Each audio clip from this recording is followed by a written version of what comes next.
Yego ndabyumva, abantu benshi bakunda movie, gusa iyo bageze kuri filime za seri abenshi bashyiraho full stop.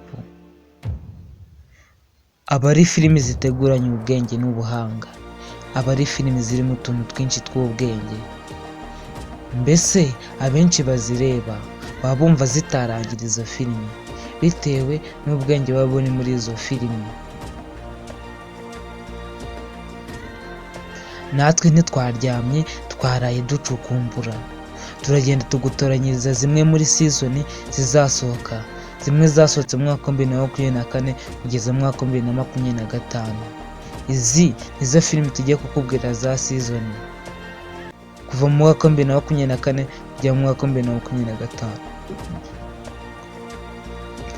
kandi izo filimi zakunzwe n'abantu benshi batari bakeya. Reka nkwibutse ko iyi channel yitwa Rukizo, tukaba tukugezeho ibiganiro ku basitari batandukanye baba barakinnye filime, tukakubwira filime bakinnye ku buryo utazizi byagufasha kuzireba, tukakubwira utundi tuntu n'utundi ku baselebrate bagiye batandukanye. Niba wumva uri interested ko twajya tubana, icyo ngusaba ntabwo kigoye, reba hano ndetse subscribe maze ukandeho ufungure inzogera kugira ngo udacikwa n'ibiganiro tubagezeho umunsi ku wundi, kandi nawe wakanze subscribe uri umuntu w'agaciro kuri twe. Reka dutangire twirebera zimwe muri season cyangwa filime ziba zifite ama episode zasohotse mu mwaka wa 2024 kugeza mu mwaka wa 2025. Dufite filime yitwa The Umbrella Academy. Iyi ni season ya 4 y'iyi filime. Icyo nagusaba ni kuzayireba. Ku mwanya wa kabiri filime yitwa Emily in Paris. Iyi nayo akaba ari season ya 4 umuntu akwiye kureba. Ku mwanya wa gatatu The Witcher, nayo ni season ya 4 izagaragara. Ku mwanya wa 4 Bridgerton, iyi nayo akaba ari season nziza ndetse yakunzwe n'abatari bakeya mu isi, umuntu akwiye kureba adakwiye gucikwa. Ku mwanya wa 5 Squid Game season ya 2, iyi nayo yageze hanze abantu benshi barayikunze, ndetse abantu bamwe na bamwe bagenda bavuga ko iyi filime ishobora kuba igiye kuzahagarika kwerekanwa, gusa ntago biremezwa neza. Ku mwanya wa 6 Wednesday, iyi akaba ari season ya 2. Ku mwanya wa 7 Elite, iyi season nayo ni season idakwiye gucikwa, iyi akazaba ari season ya 8 izaba igiye gusohoka. Ku mwanya wa 8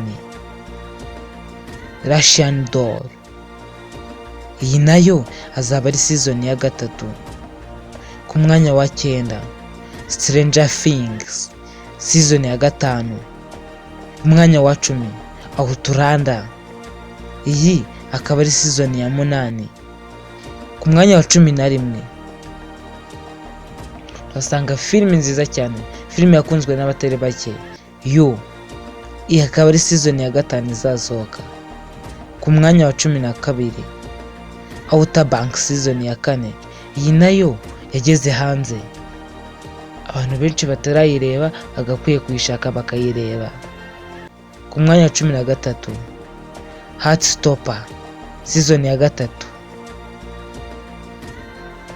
Ku mwanya wa 14 The Lincoln Lawyer season ya 3. Ku mwanya wa 15 The Diplomat, iyi nayo akaba ari season ya 2 yayo izasohoka. Ku mwanya wa 16 turasanga filime nziza cyane, filime ikunzwe The Sandman season ya 2. 17 Shadow and Bone season ya 3. Ku mwanya wa 18 Vikings Valhalla, iyi ni season ya 3. Ku mwanya wa 19 Cobra Kai season yayo ya 6.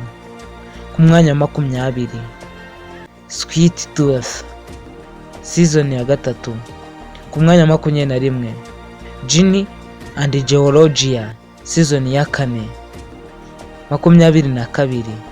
22 Young Royal season ya 3. Ku mwanya wa 23 The Recruit season ya 2.